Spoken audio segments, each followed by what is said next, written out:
早晨 ，Happy Easter， 弟兄姐妹好，復活節快樂！網上面嘅弟兄姊妹朋友 ，Happy Easter，OK。今日咧好熱鬧啊！今天我們有很多的弟兄姐妹，廣東堂、國語堂的，很多的朋友在我們中間。今日我哋有好多弟兄姊妹同埋朋友喺我哋中間。咁我哋開始之前咧，其實咧都好想每一個人都有位坐。我們希望每一個人都有一個座位嚇。所以咧，如果你可以靠近一點坐，如果你左邊右邊有一個空位的時候，就坐在那邊好唔好？唔好有空位好唔好啊？如果我哋可以即係坐親密少少，如果你隔離有空位嘅話咧，麻煩你可唔可以坐埋去？咁一陣間咧，啲家長啊，佢哋 drop off 啲細路仔之後咧，就可以有位坐咯，好唔好啊 ？OK， 麻煩大家。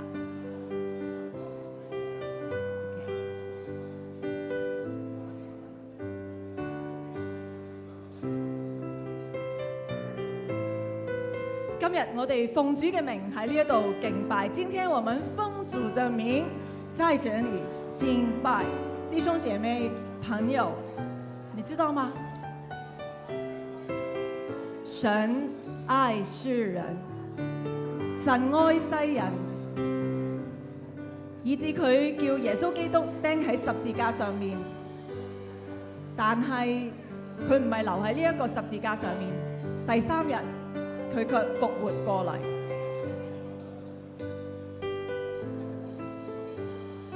弟兄姐妹朋友，神愛世人，他將自己的愛子耶穌基督為我們釘死在十字架上。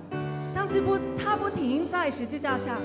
第三天，門徒去找他的時候，那個墳墓是空的。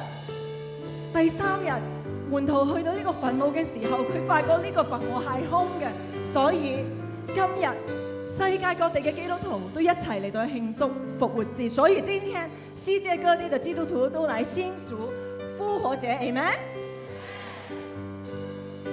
他們慶祝嘅時候，都好中意講哈利路亞。我哋慶祝嘅時候都好中意講哈利路亞。不如你試下講俾我聽好嗎？哈利路亞，大聲啲！哈利路亞 ，yeah！ 咁我哋有少少互動下，麻煩。一陣間咧，我會講主復活啦，你哋講主真嘅復活啦，跟住我哋一齊講哈利路亞，好冇？俾個點頭我 ，OK。我說主復活了，你們就說主真的復活了，然後我們每一個人都說哈利路亞，好不好？好 ，OK，let's go。主復活啦！主真的復活啦！哈利路亞！主復活啦！主真的復活啦！哈利路亞！我哋一齊起立。今天我們要係唱很多的哈利路亞。今日我哋會唱好多嘅哈利路亞，一齊唱啊！今朝基督正復生，今朝基督正復生。哈利路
神，佢復活咗，佢唔係淨係望下我哋喺度做緊乜嘢。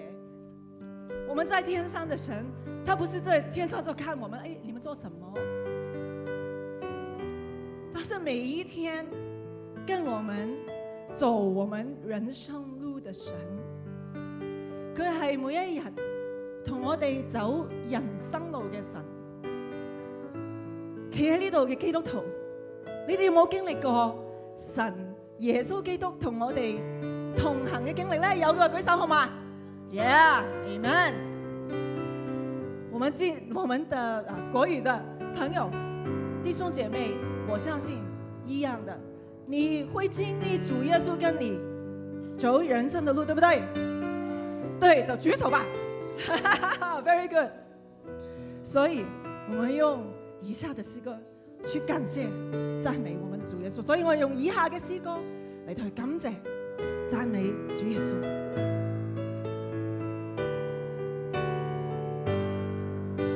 我所侍奉復活主，他今在世活着，我知道他可活着，不管人怎麼說，我見他受試煉難，我聽他安慰時，每次當我需求他，終必答應。基督耶穌今天仍然活着，他與我談，他伴我走，生命窄路同過。基督耶穌，基督耶穌，有人能夠萬萬，你問我怎知他活着，因他活在我心。Amen. Verse 2。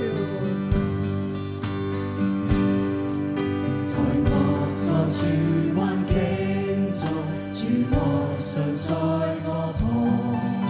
雖然有時心煩惱，但卻永不失望。我知有主人領我，衝破狂風路程。不日我主必在我大顯榮耶穌，基督耶穌，今天仍然活着，他與我談，他與我伴我走，伴我走，生命窄路通過。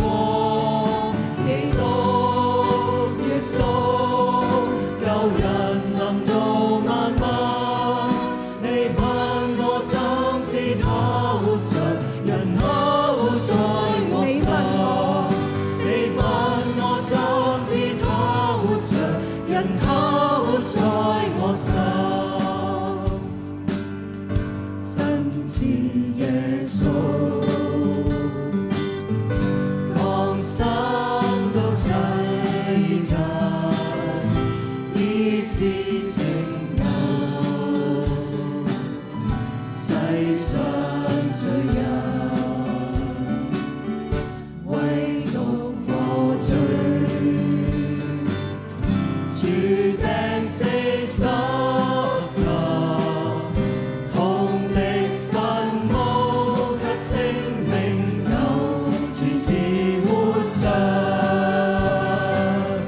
因他活着，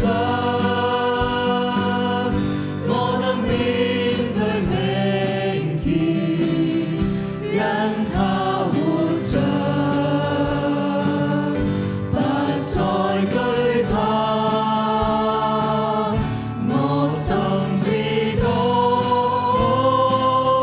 他掌管明天，生命充滿了希望，只因他活着。當我走於人生的路程，面對死亡，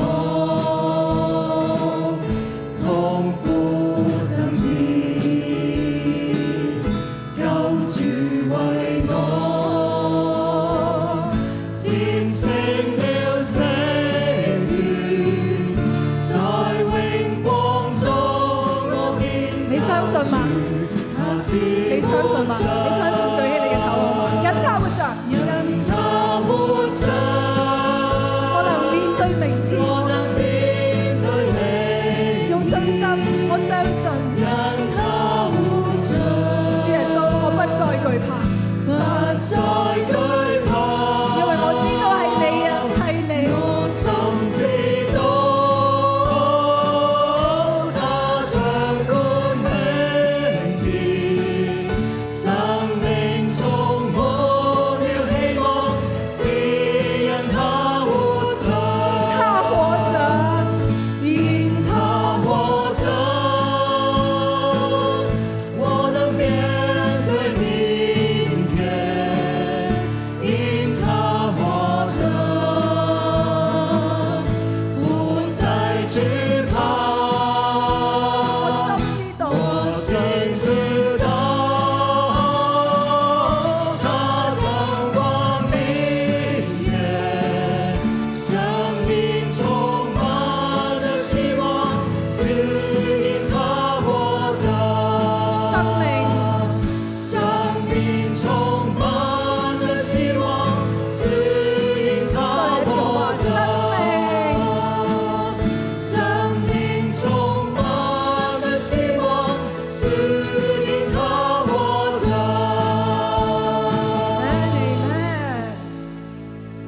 大家请坐。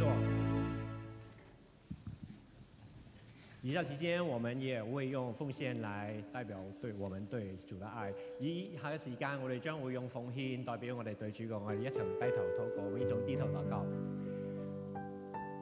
復活嘅主耶穌，我哋感恩讚美你，因為你對我哋不朽嘅愛。喺今天早上崇拜，我哋再一次憑個詩歌，我哋再一次體會。我哋心裏面實在獻上感恩，因為我哋每一個相信你嘅人，我哋已經得着你永恆嘅盼望。多謝主你帶俾我哋呢一個生命嘅祝福。我哋呢一刻，我哋獻上奉獻，為着表達我哋對你嘅愛嘅一個回應。已經復活的主耶穌基督，我們感謝讚美你，就是因為你對我們的大愛。今天早晨，你透過詩歌再次提醒我們的生命當中，你賜給我們多大的祝福。今天我們可以來到你的面前，已經得着你的生命的好處，你永恆的祝福。我們獻上我們最大的感恩。今天我們帶着金錢上的奉獻來到奉獻給你，以表達我們對你的愛。求主你使用帶領我們，聽我們的禱告是奉主耶穌基督得勝的名祈求 ，Amen。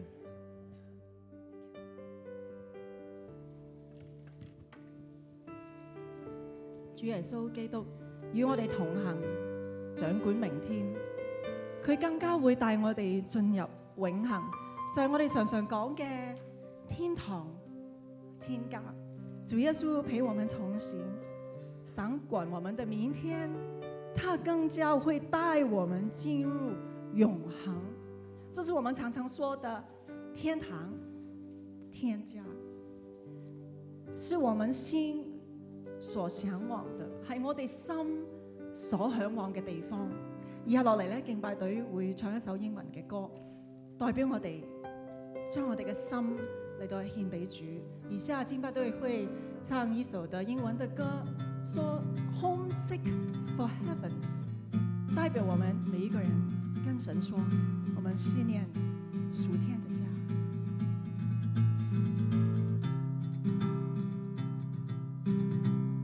My heart belongs to the country and the king of the land I've always known but I've never seen. Some call it paradise or the land of the living. Well, I call it home, and I'm homesick for heaven. I want to walk with Moses on streets of gold and dance with David before your throne, to thank you face to face for the grace you've given. I want to see my children run to your arms and worship the Savior who wears my scars. There's a lake in my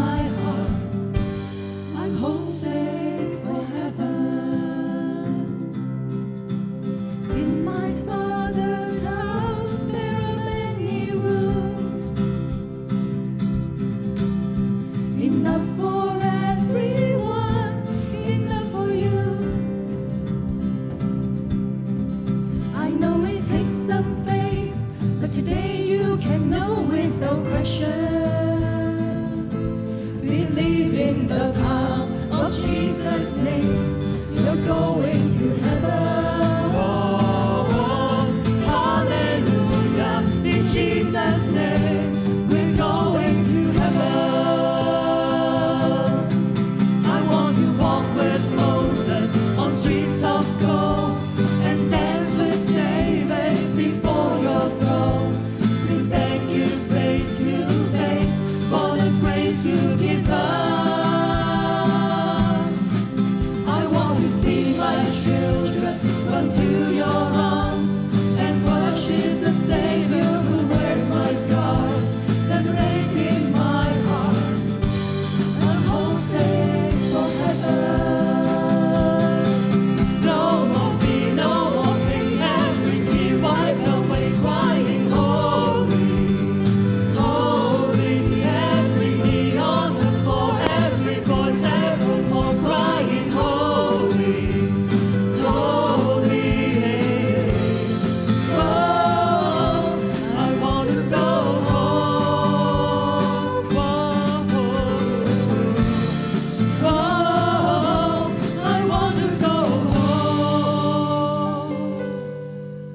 To see the ones I love who've gone before, where death is a memory and tears are no more.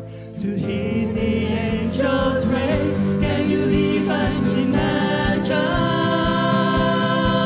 I run as fast as I can into your arms, 'cause I was created to be where you are. Protect in my heart. I'm homesick for heaven. Protect in my heart. I'm homesick for heaven. Protect in my heart. I'm homesick for heaven.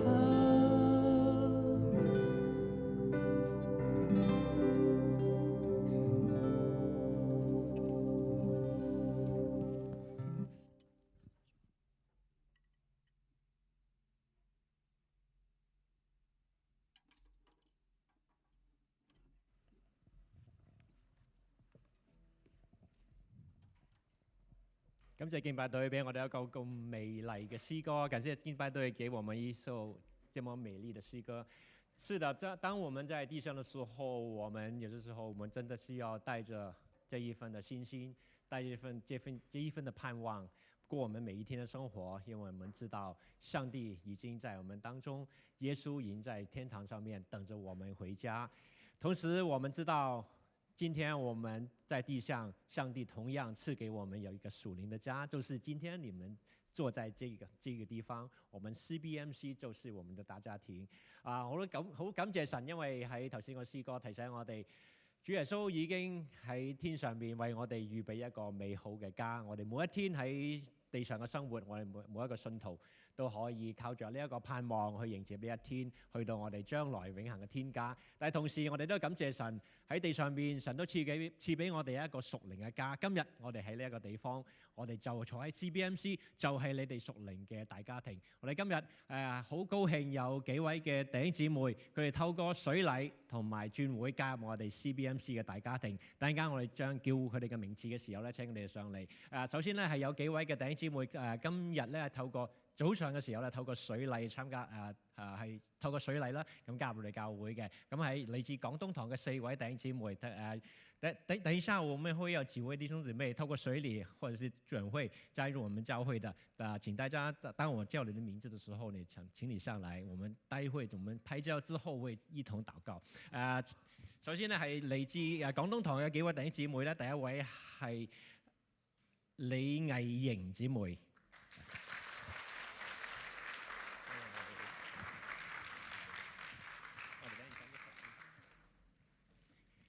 第二位係朱一希姊妹。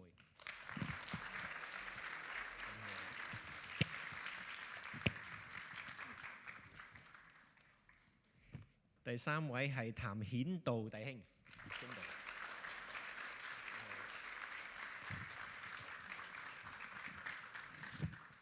第四位係周奕弟兄。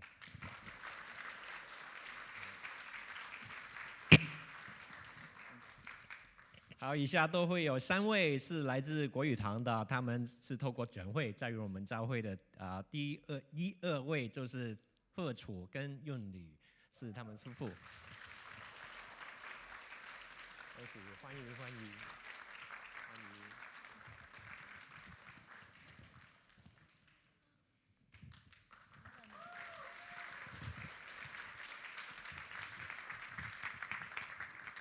最后一位是 Charissa 下位姊妹。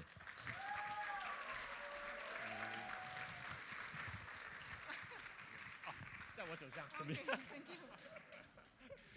？OK， 我们为到他们一同来低头祷告。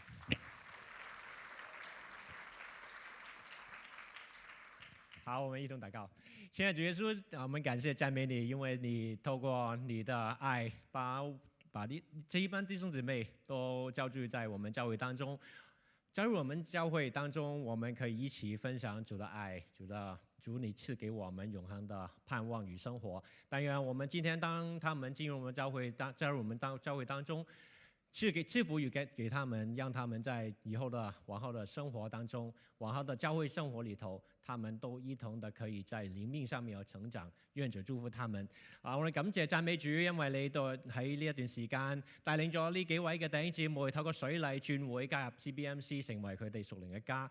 願主你祝福帶領佢哋喺往後日子，無論喺佢嘅生活、教會生活當中，佢哋都多蒙主你自己嘅祝福，讓佢哋嘅靈命有所增長。願主祝福帶領，聽我哋嘅祈禱，奉主耶穌基督得勝嘅名字祈求 ，Amen。好，我們再一次用掌聲歡迎他們，然之後我們拍一個照。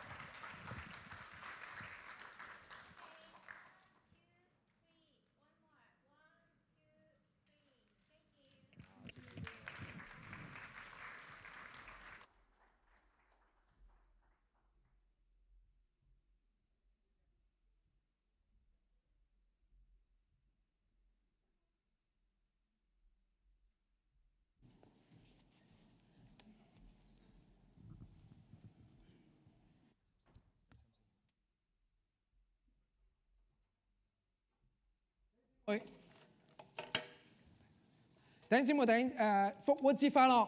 弟兄姐妹，復活節快樂！就好似頭先敬拜小組帶我哋所講嘅，主已經復活啦！就像剛剛敬拜隊說的，主已經復活了。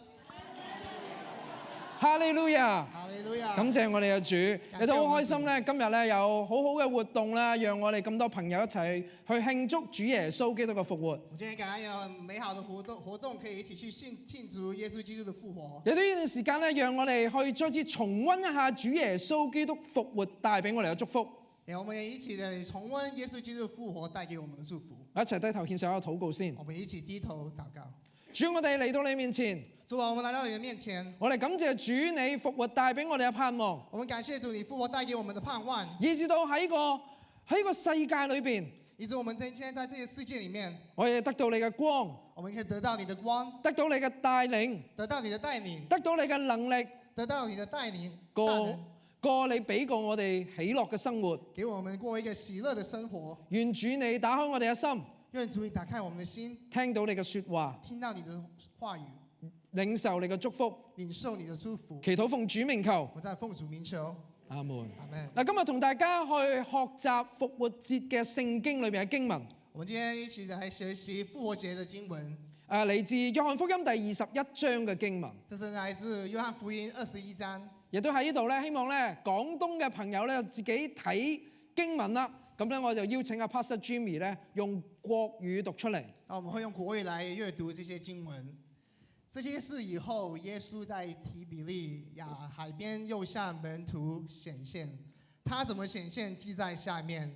有西門彼得和稱為低圖馬的多馬，比加利利的迦拿人納但以，還有西比泰的2個兒子，又有2個門徒都在一處。西門彼得對他們說：我打魚去。他們說：我們也和你同去。他們就出去，上了船。那一夜並沒有打着什麼。天將亮的時候，耶穌站在岸上，門徒卻不知道是耶穌。耶穌就對他們說：小子，你們有吃的沒有？他們回答說：沒有。耶穌說：你們把網撒在船的右邊，就必得着。他們便撒下網去，既拉不上來了，因為魚甚多。我相信大家咧，部分嘅弟兄姊妹咧都好認識呢段嘅經文。我相信部分弟兄姐妹也很認識這一段經文。有一再次同大家去提醒大家，復活節係慶祝耶穌基督嘅復活。也再一次提醒大家，在復活節，我們是記得慶祝耶穌基督的復活。因為喺2000年前，大約2000年前嘅一個星期五，因為在差不多2000年前的一個禮拜五，我哋嘅主耶穌基督，我們的主耶穌基督，佢係神嘅兒子，他是神的兒子，佢為咗世人嘅罪釘死喺十字架上邊。他為世人的罪釘在十字架上。但係亦都係因為佢係神嘅兒子，也同一時間，因為他是神的兒子，死亡唔能夠拘禁住佢，死亡不可以扣着他。所以喺聖經嘅記載裏邊，所以在聖經的記載裡面，第三天在第三天，佢復活。他復活了。佢復活帶俾跟隨佢嘅人好大嘅盼望，他的復活帶給人很大的盼望，很大嘅祝福啊！很大的祝福。因為跟隨佢嘅人，因為跟隨他的人，有一日都會好似佢咁樣一樣會復活。有一天我們也像耶穌一樣會一樣復活。但係我哋要留意經文喎。但是我們要留意經文。耶穌基督嘅復活嗰個影響啊，耶穌基督那個復活的影響，唔單止係影響住信徒，原來死咗之後會有復活嘅。不但是影響信徒，在我們知道我們死了之後會復活。如果係嘅話咧，約翰福音會停喺第20章。如果就是這樣的話，約翰福音其實本來應該是停在20章，但係約翰福音係停喺第21章。但是約翰福音是停在第21章。點解會停喺第21章咧？那為什麼會停在第21章？因為正正耶穌基督嘅復活影響住我哋而家呢一刻每分每秒嘅生活。因為其實耶穌基督的復活是影響我們這每一分每一刻的生活。我哋啱啱睇見約翰福音第21章嘅開端。我們剛剛讀約翰福音21章一開頭，我哋見到彼得同埋一班嘅門徒走咗去打魚啊！我們看見彼得還有一批的門徒，他們在打魚。或者我好快嘅同大家可以講，可以跟大家很快的講一講。佢哋呢次打魚唔係代表一時興起。他們這個打魚不是突然間的。或者出於興趣嘅。不是說因為有什麼興趣。聖經其實係講緊佢哋打魚係翻佢以前嘅職業。其實打魚是代表說他們是回去他們以前的職業。代表住佢哋想過翻以前嘅生活。代表他們想回去以前的生活。因為咧，佢哋未跟隨耶穌基督成為佢門徒之前，佢哋係漁夫嚟嘅。因為當他們還沒有跟隨耶穌嘅時候，他們是一位漁夫。雖然佢喺經文呢一刻嘅時間。因為在經文這一刻，佢哋已經見過復活嘅耶穌，他們已經見了復活的主，但係內心裏邊仍然有好大嘅懼怕。就是他們心裡面還有很大的懼怕。佢見到當時社會對耶穌基督或者佢哋呢班信徒嘅迫害，他們看見當時社會對基督徒的迫害。將來有好多未知嘅原因。所以未來有很多不肯定的原因，或者簡單嚟講，局勢好混亂啊。或者說簡單來說，是局勢非常的混亂。所以佢哋選擇不如翻返去以前嘅生活好過啦。所以他們覺得，乾脆我們就回去以前的職業，以前的生活好了。唔好再講咩耶穌啦，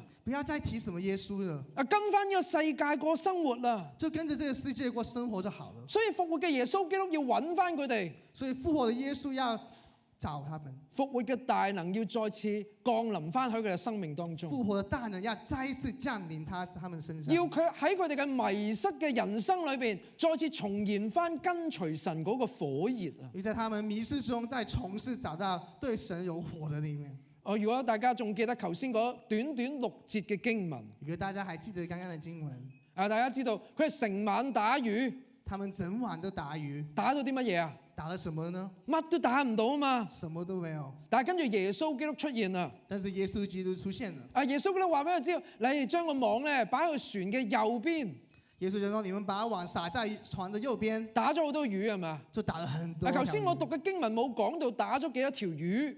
剛剛的經文沒有提到底最後打了多少條魚。但係屬聖經嘅基督徒，大家知唔知打咗幾多條魚啊？但是屬聖經的弟兄姐妹，你們知道有多少條魚嗎？153條啊嘛。153條。對於153條魚嚟講，有好多嘅解讀。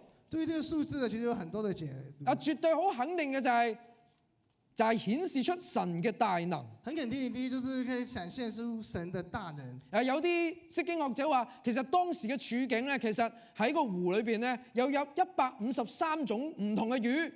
在有些聖經家說，當時的湖裡面要找到153不同的魚。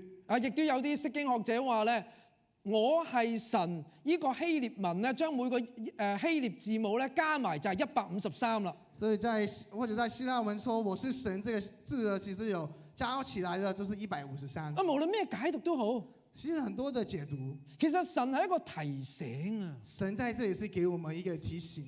提醒啲乜嘢啊？提醒什麼呢？大家諗唔諗起啊？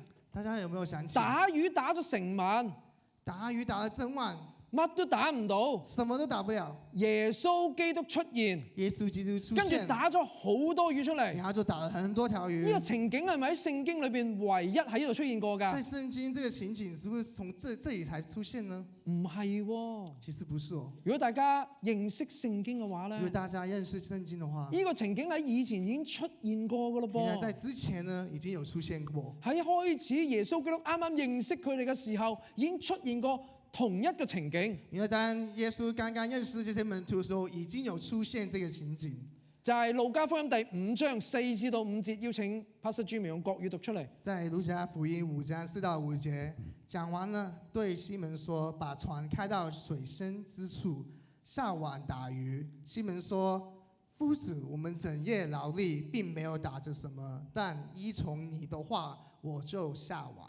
同一個處境出現過㗎，其實這個是同一個情景是出現過的。就係起初耶穌基督呼召佢哋成為門徒嘅時候，就是當耶穌基督一開始呼叫他們成為門徒的時候，耶穌基督正正透過同一個情景話俾佢哋知道啊。其實原來耶穌基督也是透過同一個情景來跟他們說：今日可能你哋唔記得咗我啦。今天可能你們已經忘記了我。對我之前俾你嘅呼召咧，好冷漠啦。你們已經對我之前對你們的呼召已經冷漠了。但係耶穌基督冇忘記過佢嘅門徒，但是耶穌從來沒有忘記他的門徒，更加唔會放棄跟隨佢嘅人。他也不會放棄任何跟隨他的人。所以佢用同一個情景，所以他用同一個情景，可以話一個好溫暖嘅回憶，其實是一個很溫暖的回憶。再次叫翻佢嘅門徒翻去佢身邊，再一次呼叫這些門徒回到他的身邊。復活嘅耶穌咧，今日都同每一個基督徒再次用呢個溫暖嘅呼喚，叫翻我哋翻去身邊。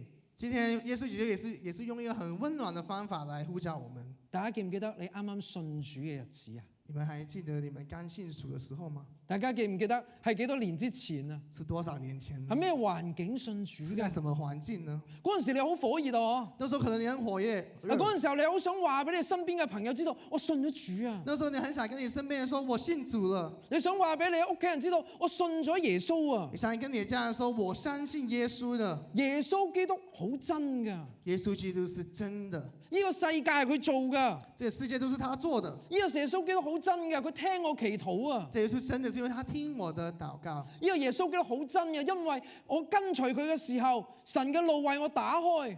這個耶穌就是真的，因為當我跟隨他的時候，他會把我的路打開。啱啱信主嘅時候，我哋見到佢好奇妙啊！當我剛剛信主的時候，我覺得耶穌就是很奇妙。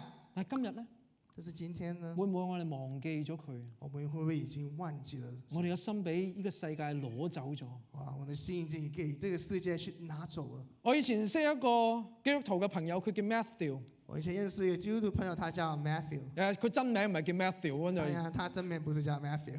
但係真係識呢個人。但我真的認識這個人。佢啱啱信主嘅時候，他剛剛信主嘅時候，佢所無奈神有俾一個好大嘅感動喺個心裏邊。很快神就給他一個感動。神話俾佢知道，佢而家同佢女朋友同居嘅生活係神唔喜悅嘅。神跟他說，現在跟女朋友同居，其實是一個神不喜悅的生活。佢好明白喎。他也很明白，佢絕對明白，原來神唔喜悅喺婚姻以外一啲嘅肉體關係。他很明白，在婚姻以外一些肉體的關係是神不喜悅的。但係佢有一樣嘢同神即係講數啊。剛開始跟耶穌就聊天了。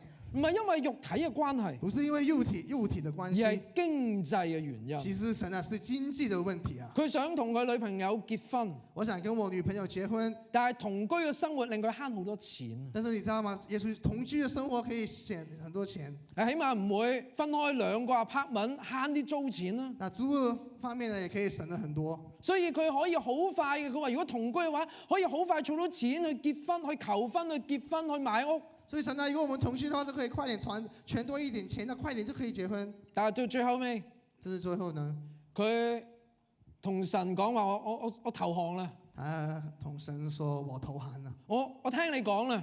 我聽你說了。佢搬離開咗佢同佢女朋友同居嘅居所，他搬離他以前跟女朋友同居的地方，我冇神蹟喎，但是沒有神蹟，佢真係啲支出大咗喎，他的支出真的是增加了，儲錢耐咗喎，存錢是存久了，慢咗喎，整個過程慢了。所以本來由1年儲錢嘅過程，所以原本是應該存1年的時間，變咗2年，變成2年，佢終於儲咗錢啦，終於存到錢了，有錢買戒指啦，有錢買戒指了，同女朋友求婚，同女朋友求婚。哇！女朋友話咧，你要求婚咧，要問過我阿爸。那個女朋友就說：你要求婚的話，你要問我爸爸。所以佢即刻咧走佢問未婚妻嘅爸爸。那就立刻就找女朋友的爸爸。希望得到即係未婚妻爸爸嘅祝福，希望得到他的祝福。我爸爸就約佢出嚟傾偈。那爸爸就約他出來。佢話你娶我女冇問題啊。他跟他說：你娶我女兒沒有問題，但係你要望住我，但是你要望着我，答我一個問題，回我一個問題。如果呢個問題你真誠答到嘅話，你娶我女。那如果這一個問題真誠的回應我的話，你就可以娶她。咁啊咩問題啊？我愛你個女喎，簡單答咗啦。那個問題是什麼？我已經跟你回了，我是很愛你的女兒的。佢阿爸話唔係答呢個問題，不是這項問題的。我問你，你愛唔愛神？愛唔愛神多過愛我個女？我想問你問題是你愛不愛神？愛神多過愛我的女兒。如果你愛神多過愛我個女嘅話咧，你就係可以娶我女。如果你愛神多過我女兒的話，你就可以娶我的女兒。阿 Matthew 咧喺心裏邊感恩。Matthew 在心裡面就很感恩。佢話：如果2年前咧，佢唔夠膽答佢愛神多過愛佢個女朋友。因為在2年前我問他的話，他不敢說他愛神多過他女朋友。但係今日佢夠膽嘅答，佢的而且確愛神多過愛佢個女。但是那一天 Matthew 很肯定，就是我的確是愛神多過。原來神用2年時間預備呢個答案啊！我們想一想，原來神是用了過去2年去預備這一個答案，以至佢有一個無愧嘅良心，知道佢的而且確愛神多過愛佢個女。其實 Matthew 他可以帶這個無愧的心，跟他說：我是的確愛神多過你女兒。我經過嗰個見面之後咧，那個見面之後呢，阿 Matthew 咧更加堅定愛呢個神。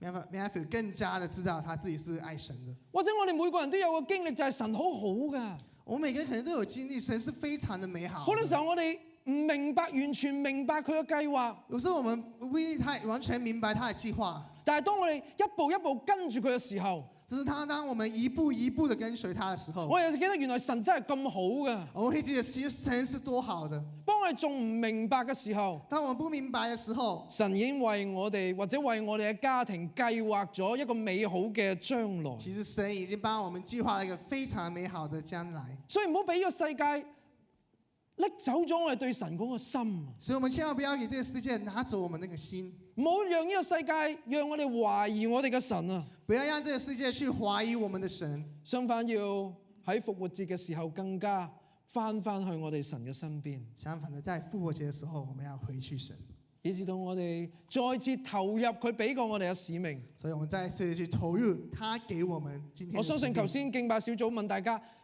記唔記得神係有幾咁好嘅時候，大家個個都有經歷，有舉手嘅。但剛剛敬拜小組問大家，你記得神有多好的時候，我看見很多弟兄姐妹有舉手。復活節嘅時候，亦都係要我哋呢啲回憶復活翻過嚟。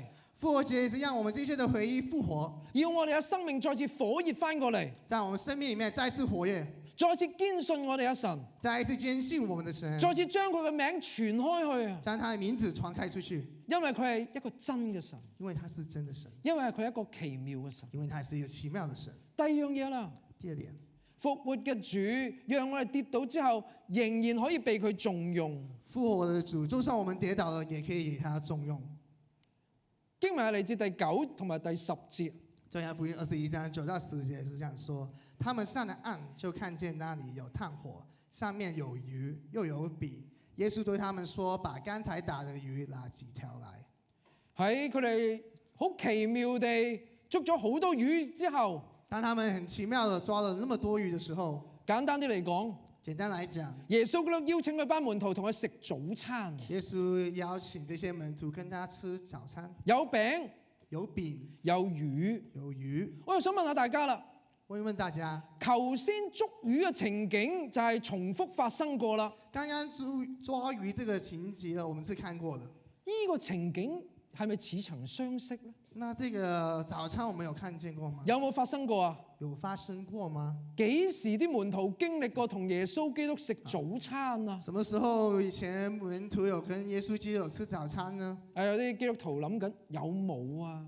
大家在座基督徒有想有沒有呢？最後晚餐就有，最後晚餐就有，冇聽過早餐喎。真是沒有聽過早餐呢。個秘密喺一個希臘文字，那個秘密其實在一個希臘文，或者中文喺2個字，或者在中文裡面是2個字，喺炭火呢個字。是在炭火這兩個字。炭火呢個字喺新約聖經裏邊只係出現過2次。這個炭火這個字呢，在新約聖經才出現過2次而已。當然喺呢度出現咗啦。在這裡當然是其中一次。咁另外一次喺邊度出現啊？那另外一次在哪裡呢？另外嗰一次呢，係同彼得有關。另外一次其實是跟彼得有關係。因為當耶穌基督被捕嘅時候，因為當耶穌基督給抓的時候，彼得跟住耶穌基督同嗰啲兵丁呢，走到去嗰個大祭司嘅外院出邊。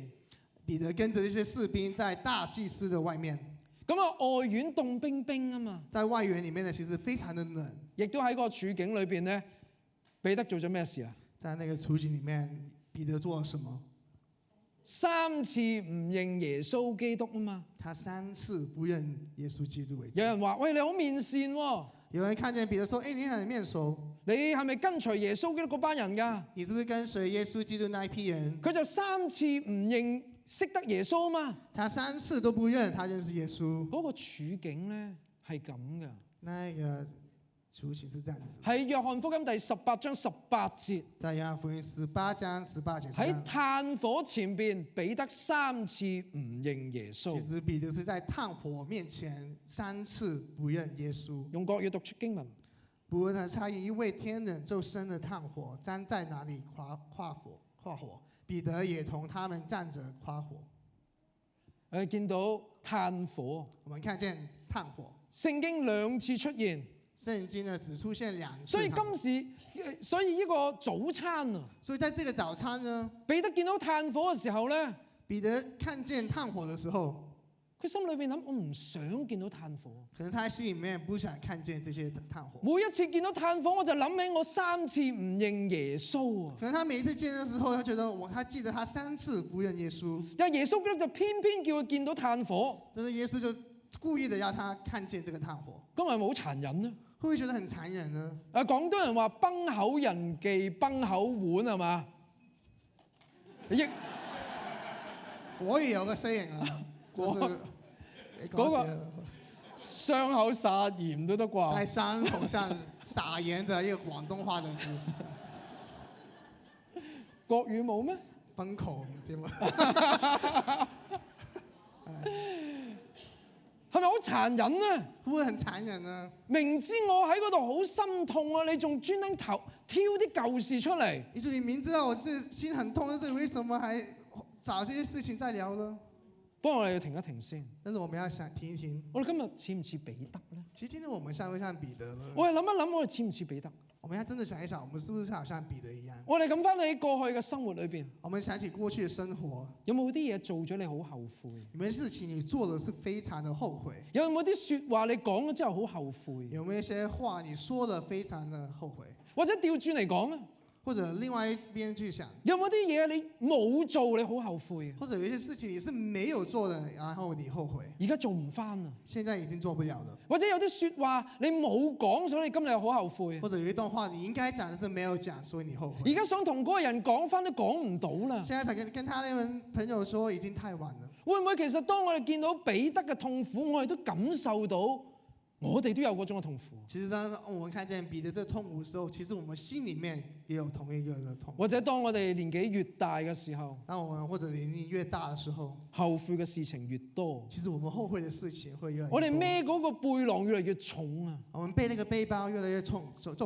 1986年1986年1月28號1月28號，我相信咧，在座除非嗰一日係你生日，除非那一天是你生日，冇人會記起嗰一日發生咩事情。沒有人會記得那一天發生了什麼事。嗰一日係美國穿梭機咧 Challenger 挑戰者號係起發射嘅日子。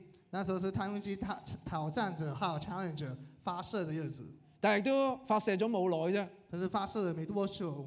大家有冇記得嗰個新聞啊？大家記得發生什麼事嗎？喺空中爆炸就，在空中爆炸了。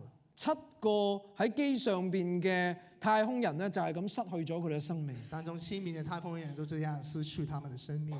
其實喺發射呢個挑戰者號前幾日，其實在發射這個太空機的時候，前幾天呢，太空總署嘅總工程師 Robert Albering 咧，太空總署有一個 Bob Eblen 工程師，佢已經同太空總署講幾次話有問題啊！他跟太空總署說了幾次有問題嘅。就算去到1月28號個朝頭早啊，就算到了1月28號那一天早上，佢見到出邊天係好涼，他看見外面的天氣非常的冷，佢就知道太空嗰個穿梭機入邊嗰個 O-ring 啊，他知道那個太空機裡面那個穿梭機那個 O-ring 負責密封住嗰啲嘅燃油嗰個嘅嗰個 ring 咧，嗰個圓圈咧，這個是 O-ring 是負責這個密封這個燃料，一定鎖唔實嗰啲嘅燃油㗎，可能一定會鎖不了，一定會漏咗出嚟㗎，會不會想要漏出來？跟住爆炸㗎。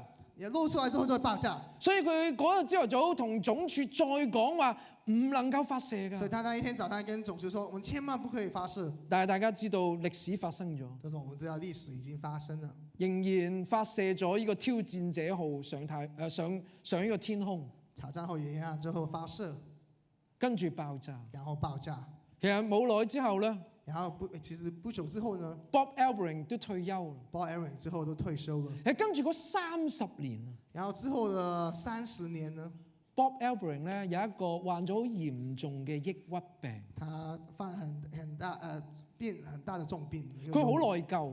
他很內疚，係咪我嗰個朝頭早演繹嗰啲嘅數據唔夠說服力咧？是不是他那一天的數據沒有不夠影響力？甚至30年之後有媒體訪問翻佢，甚至30年之後有媒體訪問他的時候，佢就講咗呢句説話：他就說了這一句話。如果有一日我見到神嘅話，如果有一天我看見神的時候，我會問佢一句：我會問他點解揀我？為什麼選我？點解揀一個 loser 去做呢個工程師？我只是一個 loser，為什麼要選我作為一位工程師？佢係一個好嚴重嘅內疚啊！他一個心裡很大的內疚，呢件事佢要負上好大嘅責任。因為在這裡，他這個事情他負上很大的責任。我哋生命裏邊有冇呢種嘅內疚？我們生命今天有沒有這一種內疚？有冇呢種嘅後悔？有沒有這一種的後悔呢？我識一個老伯伯，我認識一個老伯伯，佢嘅太太因為腸癌而過身。因為他太太有腸癌，所以離開了。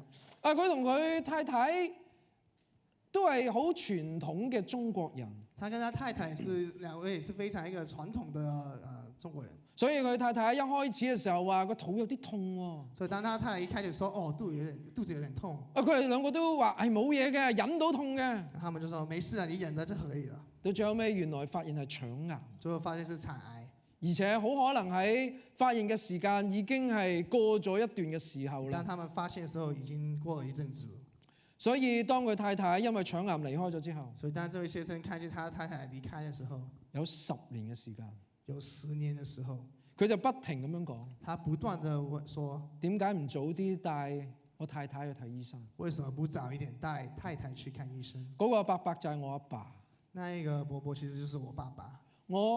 我阿媽離開咗呢個世界之後，當我媽媽離開了這個世界之後，有10年嘅時間，有10年的時間，佢就不停咁講：他不斷的這樣說，點解唔早啲帶佢睇醫生？為什麼不早一點帶他去？生命裏邊我哋就係有一種唔係專登㗎，有時候我們在生命裏面很多事情不是故意的，但係好可惜，但是很可惜，我哋就有呢種嘅無奈喺當中裏邊。有時候我們就會有這一種的無奈，我哋有好多嘅自怨喺當中裏邊。我們心裏面很怪責備自己。點解我啲仔女細個嘅時候唔擺多啲時間俾過佢哋？為什麼小孩子小時候不把多一點時間把他放身上？點解身邊嘅人對我咁好，但係偏偏我對佢係最冇耐性、最唔温柔？為什麼身邊人對我那麼好，但是偏偏就是對他們我最不温柔？點解最親近我嘅人，反而我最唔想講對唔住嘅人？或者說當然就是我最親近的人，我不想跟他們說對不起。每一次神幫過我，我都話神好好㗎，每一次當神幫我的時候，我都說神是美好的，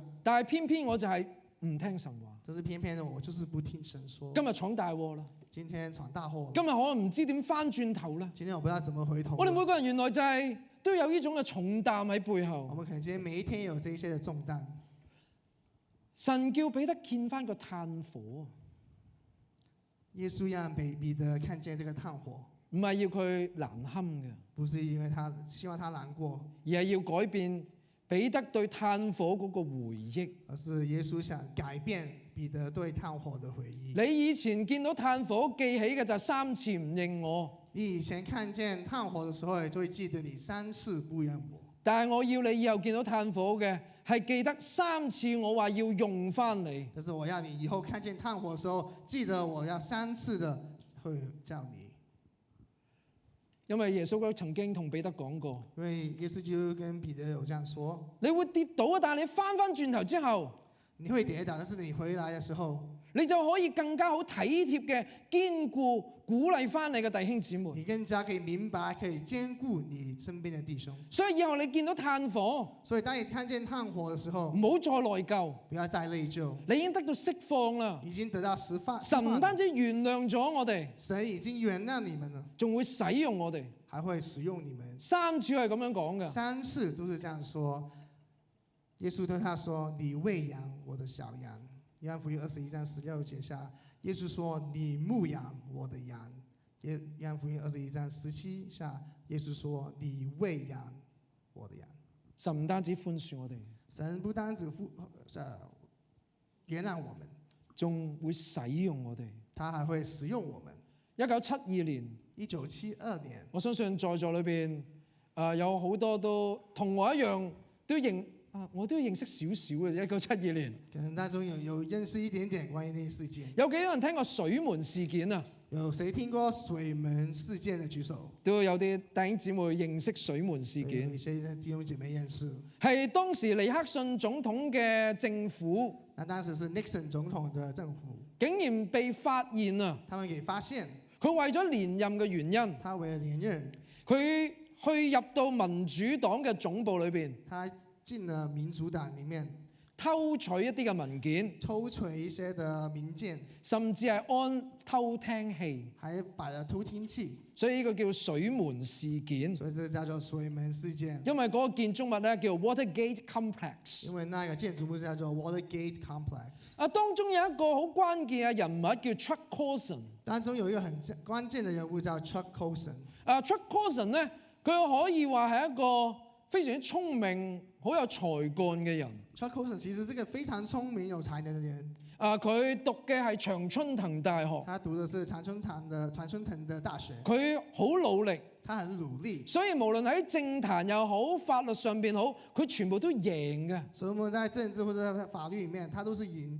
甚至佢成為咗尼克遜總統隔離一個好重要嘅軍師。他最後還變成 President Nixon 身邊的其中一個很重要的軍師。啲人話佢係 Hatchman，或者係叫做 Evil Genius。有時候叫他 Hatchman，或者叫他是 Evil Genius。你冇諗住譯做中文。Evil Genius 就是他是一個很壞的天才。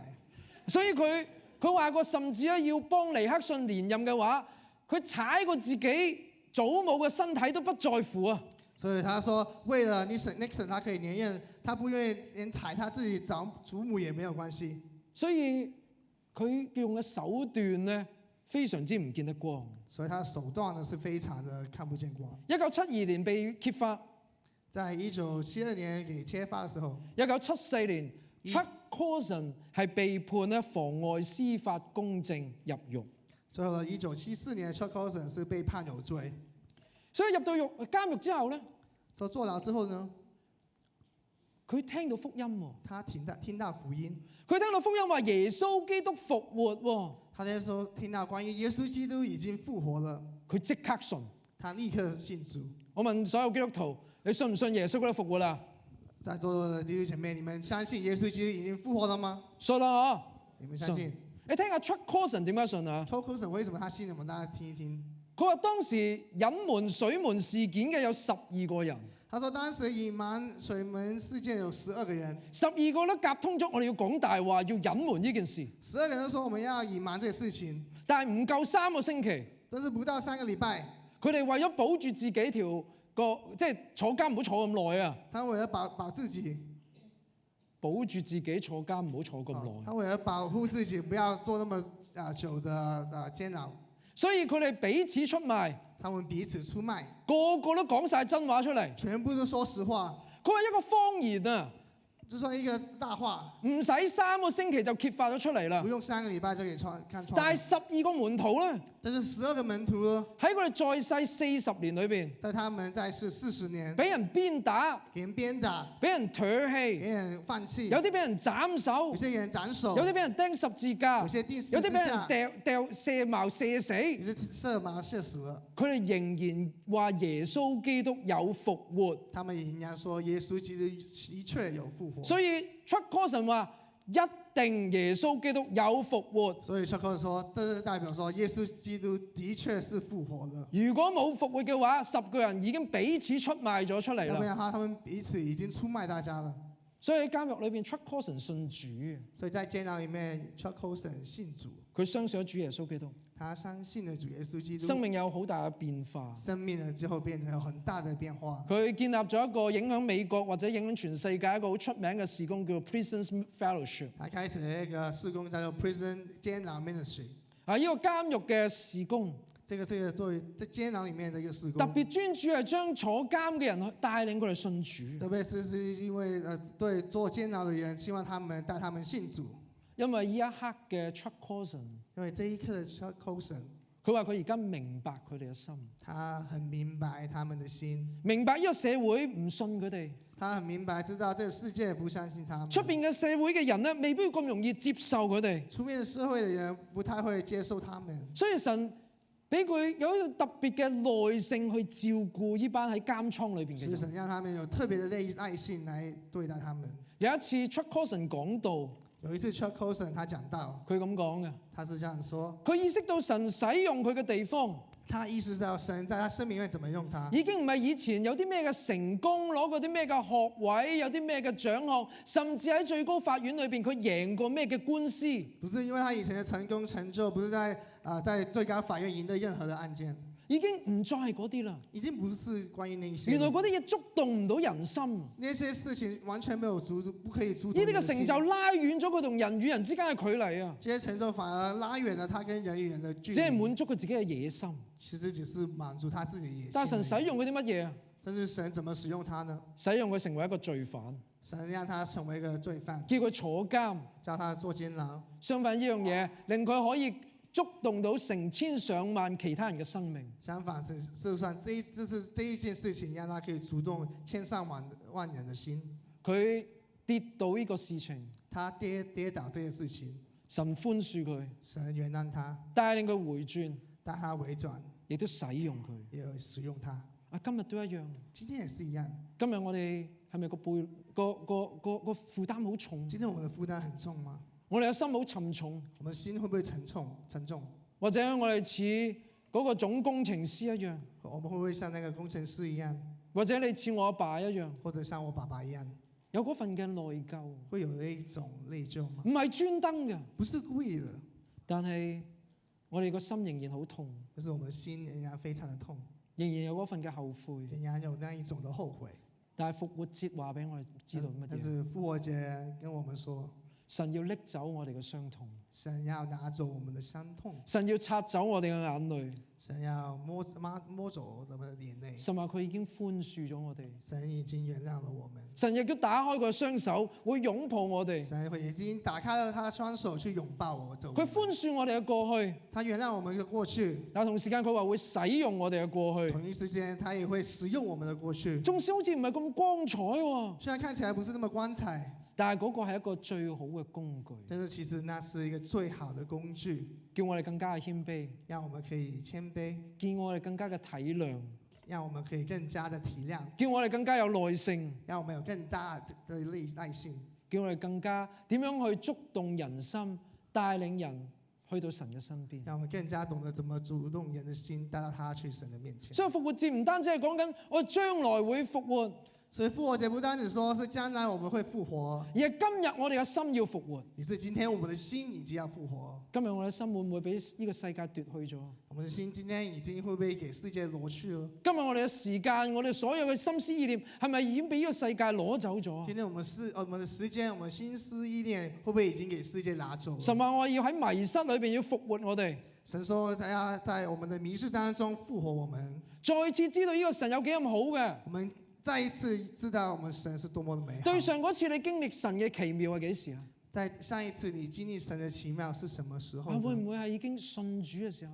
是不是當時信主的時候2年前啊， ？2年前，神話呢一刻就呢段時間，我哋就要再次經歷翻佢嘅奇妙，所以這一刻你要再一次經歷他的奇妙，再次火熱我哋嘅心去傳揚佢嘅福音。再一次有這個火熱的心去傳揚他的福音。如果我哋嘅膊頭好重啊，如果今天我們肩膀很重的話，好多事情我哋都覺得好沉重、好後悔。很多事情都很沉重、很後悔的時候，神話已經原諒咗我哋，神說他已經原諒了我們，唔單止原諒咗我哋，不單只是原諒，神話你好寶貴啊，神說你是非常寶貴的，要使用我哋他會使用我們，喺我哋嘅屋企，在我們家裡面，喺我哋嘅學校，在我們學校，喺我哋工作嘅地在方，工作的場喺我地，哋嘅教會，在教會裡面，好需要你嗰份嘅謙卑，是非常需要你那一種謙卑，好需要你嗰份嘅溫柔，是需要你那一份的溫柔，好需要你嗰份嘅耐性，需要你那個耐性，以至到喺我哋嘅身上邊，一直在我們的生命裡面，神可以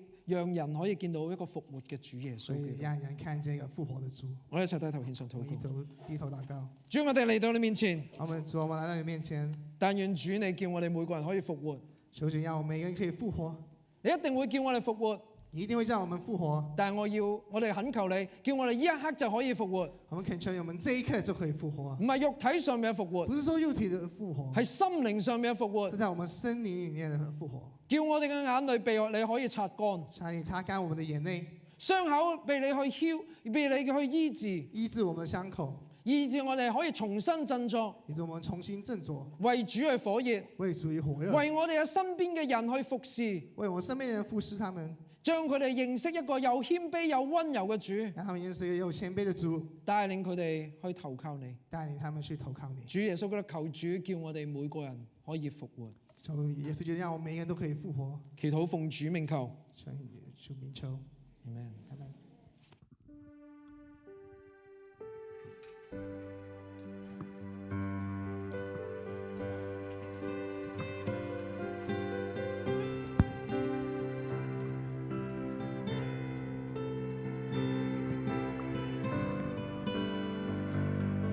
讓我哋用以下嘅詩歌，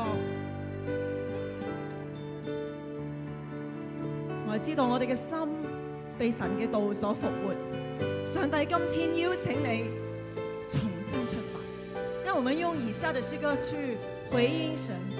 今天我們的心復活了，神邀請我們重新的出發。我一齊起立。當我走遠，當我走遠，人生的路程，面對死亡，痛苦爭戰，救主為我。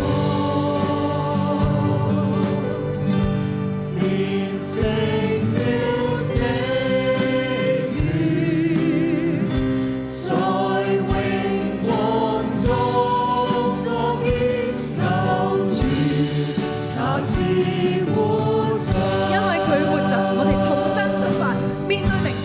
因他活着，我面對明天。因他活着，因他活着，不再懼怕，不再懼怕。我深知道，他掌管明天，生命如果你知道，我哋舉起我哋嘅手。我想再唱多一次，好唔好啊？因他活着 chorus， 因他活着，我面對明天，因他活着，不再懼怕。我深知道，他掌管明天，生命充滿了希望，是因他活着。生命充滿了希望，是因他活着。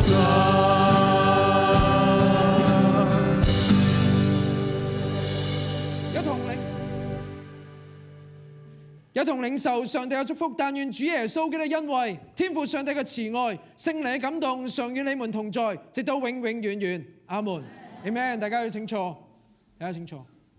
再次歡迎大家去參加今日嘅主日崇拜、復活節嘅崇拜。再次歡迎大家來到我們今天復活節的崇拜。亦都一次咧，想咧邀請所有有 sticker 嘅新朋友，好唔好啊？或者你係新朋友嘅，一齊起立，可唔可以啊？如果當中你們有新朋友 sticker，可以歡迎你們我俾掌聲站起來，我們歡迎佢哋，好好的歡迎你們，歡迎歡迎，歡迎你們。多謝你哋嘅來臨，讓我哋一齊可以慶祝主耶穌基督復活。歡迎我們今天一起的去慶祝耶穌基督復活。同時間咧，跟住個報告咧，同呢啲新朋友好有關係嘅。我們現在以下有一些報告是跟新朋友有很大的關係的。因為咧，早鳥報名嘅抽獎得獎名單已經喺我手上邊啦。因為早鳥報名抽獎得獎者已經在余牧師身上了。係啦，咁所以如果你已經註冊咗係早鳥嘅話咧，你留意呢紮嘅名字啦。啊，大家留意，如果你的名字在那裡有一次中獎啦。嗱 ，Savannah 嘅家長啦 ，Peony 喺邊度啊？唔係走咗去攞獎啦嘛？父母在這當我中嗎？係咪都俾掌聲先啦？ OK，我們給一些掌聲。Haley 嘅家長啦 Haley 的家長 Krista Wong 啦，仲有你讀咧？仲有呢個小朋友哈西高啊，他的父母 Mara。Mara，好嘢，歡迎恭喜佢嚇！仲有 Eddie Lam 啦，呢個我識喎 ，Fonny Lam 個。我們有 Fonny，還有 Ellie，你們中獎啦。係啊，中獎啦！咁啊，仲有 Jessie Chung 啦。還有 Jessie Chung。佢嘅 parents 係 Hazel 啦，Hazel Ho 啦。Hazel。嚇，咁跟住咧就 Nicole Kwok， 係啦。還有Cheyenne嗎？Cheyenne在這裡，在這裡。係睇完啦，係你中獎啦！你中獎啦！係，咁所以咧，你去到即係前面嗰個 registration 嘅時候，就可以攞到一個好好嘅獎品啦。可以回去剛剛 registration 嘅 booth 裡面就可以拿你的獎品。你嘅小朋友如果喺個復活蛋嗰度咧，入邊又話有獎嘅話咧，特別有那你們復活蛋裡面有獎嘅話呢？崇拜完咗之後都可以去到 registration 嗰度攞獎噶啦。崇拜之後也可以去 registration 嘅 booth 去拿你嘅獎品。咁啊，希望大家都開心心，希望大家可以開開心心，感受到嗰個復活嘅喜樂啊！感受到那個復活嘅快樂。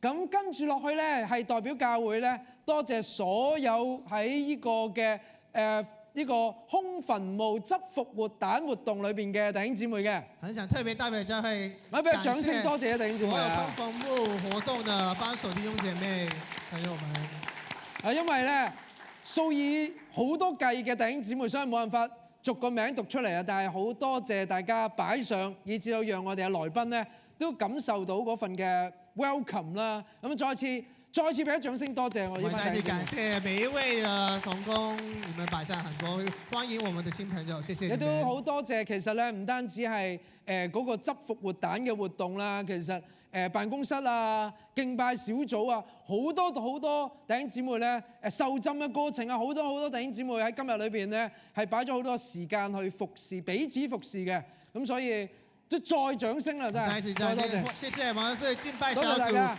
幫洗禮辦公室的同工，謝謝你們。神一定悅納大家所擺上嘅侍奉。神都會悅納大家的。嗱，跟住落去咧，其實我要放一個短片先係咪？我們現在有一段的一個短片，好，我哋睇睇大家看一看。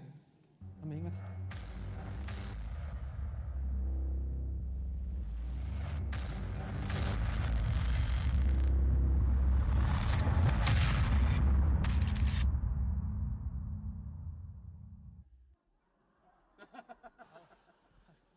果然係短片，的確是短片。我哋仲商量緊點樣介紹下一位嘅姊妹出我們還嚟，在商量怎麼去介紹下一位姊妹，已經完咗啦。已經結束了。介紹咧就係因為咧呢個姊妹叫 Kelly 啦，我想介紹姊妹Kelly，咁咧同一班好年輕嘅弟兄姊妹咧為我哋設計咗一個好歡迎新朋友同埋自己人玩嘅遊戲啦。看看一些其他很年輕的弟兄姐妹，他們設計了一個遊戲給大家玩。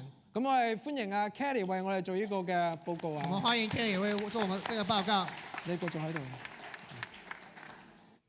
喂，咁大家好啦，我係 Kelly 啦，咁就好似 video 咁樣講啦，喺嚟緊4月18到5月22號咧，一個月嘅時間，逢星期4到星期6咧，我哋會喺3街物業 The Nest 嗰度咧，會有一個密室逃脫嘅遊戲嘅。大家好，我是 Kelly。那大家剛剛嘅 video 說的，在4月18號到5月22號這一個月時間呢，從禮拜4到禮拜6呢，我們會在我們的 Nest 裡面去舉辦一個密室逃脫遊戲。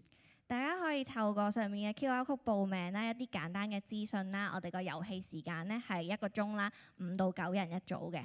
大家可以透過上面這個 QR code 去報名。那這個遊戲每一次玩呢，就是1個小時，有可以5到9個人可以一起玩的。報名咧係以先到先得嘅形式，交咗按金作實為準嘅。咁每位參加者係10蚊啦。如果你有5個人嘅話，就係50蚊；9個人就係90蚊。那這個報名是先到先得，然後要付按金。那每一位參賽者就10塊錢，那五個人的話就是50塊。咁收到確認嘅 email 之後咧，請喺24小時之內交按金啦。如果唔係就會當放棄啦。嗰個時段咧就會重新開放去報名嘅。啊，請大家記得了，當你報名之後收到確定的電郵之後呢，請在24小時之內付按金，要不然我們就會可能帶你放棄，然後我們就重新開始報名。按金咧會喺遊戲之後退還，以確保大家咧出席嘅承諾。咁當然啦，你都可以選擇唔退啦，就當building 分咁樣去奉獻俾教會嘅。那其實這個遊戲是免費，只是說這些按金呢是玩的遊戲會退給你，或者當然你想用這些金錢來支持我們的必定分，我們也歡迎你們。至於想同小朋友一齊玩嘅家庭或者學生，留意翻我哋今次嘅 Escape Room 咧，淨係開放俾5年級或者以上或者係11歲以上嘅小朋友。更加多嘅詳情咧，可以喺 QR Code 啦或者 CBMC 嘅社交平台揾到嘅。那在當中一些家庭如果想跟小朋友玩的話呢，我們這一次的 Escape Room 只開放給5年級或者11歲以上的小朋友。那如果有更加的 information 的話，大家可以透過 QR Code 或者 CBMC 的社交平台來去找到。咁邀請大家啦，都可以透過呢個活動啦，積極咁樣 outreach 我哋身邊嘅人一齊嚟參與啦。如果有咩問題咧，可以揾我或者揾 Pastor Ricky 嘅。我們邀請大家透過這個活動，我們可以好好的邀請身邊的人一起去玩這個遊戲。有什麼問題的話，可以找 Kelly 或者 Pastor Ricky 當中。係咁多，唔該。謝謝。 Thank you, Kelly。咁希望大家都踴躍參加啦。希望大家踴躍參加。我都諗住參加。於牧師也會參加。暫時冇組員。現在沒有組員。所以如果大家想參加我呢一組咧，就一陣間留低喺呢度，我同佢一齊商量點玩。好，你想跟余牧師玩的話，就等一下過來我哋前台。一定贏嘅。我們一定會贏的，他說。好，跟住下個報告啦。下一個報告。下個報告。對唔住啊，你撳定我撳啊？今個月份嘅聖餐同埋慈惠奉獻個袋嘅傳閱咧，喺下個星期就會進行啦。這個月嘅聖餐還有慈惠奉獻，我會改為下個主日舉行。咁跟住落去咧，就係邀請弟兄姊妹咧繼續努力侍奉啦。我哋需要搬個浸池啦，接翻啲嘢啦，執翻啲清理翻啦。希望可以邀請弟兄姐妹可以一起幫手，我們要搬池理啊，還有凳子啊，嗱，當然如果你有新朋友嘅話咧，熱烈咁樣款待我嘅新朋友先。如果你是帶新朋友，當然你可以繼續的去陪他們。好，願主祝福大家。願主祝福大家。復活節快樂。復活節快樂。再見，拜拜。拜拜。